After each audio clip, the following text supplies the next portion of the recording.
Hey everybody, Breakthrough Health and Life Coach Glenn Hattem here, and I'm here with my good buddy Dave with Boulder Therapeutics, and we're going to talk about some methods to deal with spinal stuff going on. Now, sometimes we think about like, oh, there's something going on in the spine, but usually it's the muscles. So we're going to kind of investigate together here and come up with some appropriate first places to look and things we can do. Over the last 3 decades, I've coached thousands of men and women and their families to get unstuck, get empowered, and amplify their lives. Now the tables are turned. This is the Coachable Coach. Yeah, we always want to be careful with the spine. It could be a disc issue, so we want to be, mindful and careful of that, assuming it's not anything like that. What I like to do is we keep mobility in the spine. So we're going to show a couple of mobility movements. So just keeping the spine, each segment should be able to move on its own, and that's what we mean about mobility. Not just the whole spine moving, range of motion versus segmental pieces, range of motion. So we'll look at that. Anytime we're looking at back challenges, we also might want to address lower extremity, things like glutes, hip flexors, legs, and so we can talk about that maybe in another video. So let's just start with like a cat-cow. So let's go on your hands and knees.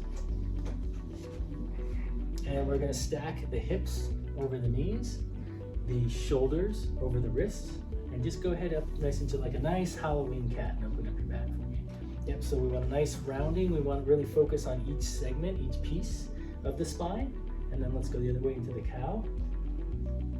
And again, same thing. Looking at where he might be restricted, maybe finding a little more movement here. So on your next cat, come on up here. Some people are really rounded here. I might encourage, if you're really rounded here, don't go into this really big cat. Maybe come a little bit softer, and then go the other way. Glenn, focus right here, right here, right here. There you go. And again, come up just a little bit. Right here where my hand is. Find my hand. There it is. And then back down.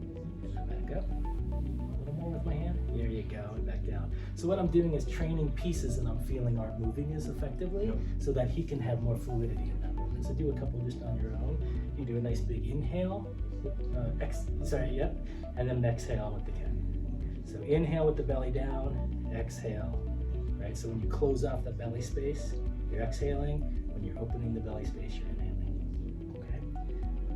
So you maybe would do a series of just 10 of those to start. See how that feels. Open up that spine. Okay? And then let's have you hop up. So that's a nice way just to bring some mobility in each piece of the spine. Because Glenn has some rib issues, I'm going to just demonstrate the next one. We're going to just do a spinal twist. Arms up to the side just to add stability. Always best just to keep good alignment here if possible. And then you can have your knees bent and simply drop them to the side. If this feels fine and you want to go further, you can throw one leg out. And you can also turn your head the other way and bring your hand to gently pull your knee down. Okay, so we don't want to force anything here. We're not going for a giant pop. If things release, that's one thing. But if you're really forcing them, we want to just be very mindful and careful of that. And a nice slow. So you're looking away from where the stretch is going that way. Right. But you're also stretching up top. Exactly. In the pecs. So it's getting a nice stretch all the way through this side body. And again, if any of this is too much, you start real basic. Just dropping to the side, even if you don't go down all the way, just to get a little mobility. When you come up, always come back to neutral first, and then slowly go to the other side. Okay, nice and slow. Stay there for 30 to 90 seconds on each side, and then just come back and reset slowly. Okay? So 30 to 90 seconds is a good range of time, meaning like anything less than 30 seconds, you're just not doing much. And then that 90-second range is allowing the body to maybe even open up some more on its own. Right, if you go a little too, you can go longer, each person's body is different, but sometimes then the nervous system starts to pull back, and you want to be careful of that. One other exercise we can show you is just a real simple glute bridge. This is both a spinal mobility piece, so think about when I lift up here, my hands are on my sides, shoulders are back, knees are up, right? And I just slowly lift my tailbone up until each vertebra lifts off the ground. So you're really paying attention to the vertebra. So this is going back to that spinal mobility, even though this is a glute strengthener. So this is a gluteal strengthener where you could put a block between your knees, or you could put a band around your knees. Right, so doing the ad or abductor strength. Both those as well.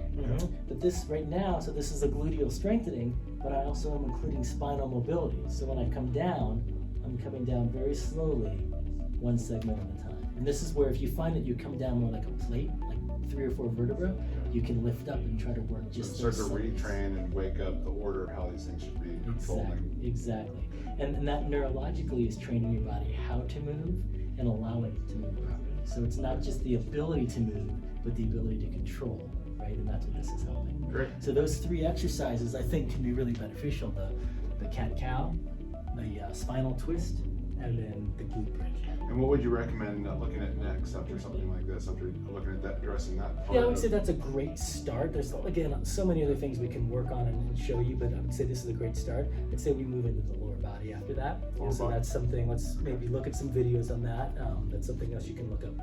Great. That we'll demonstrate. All right. Thanks, Dave. Yeah.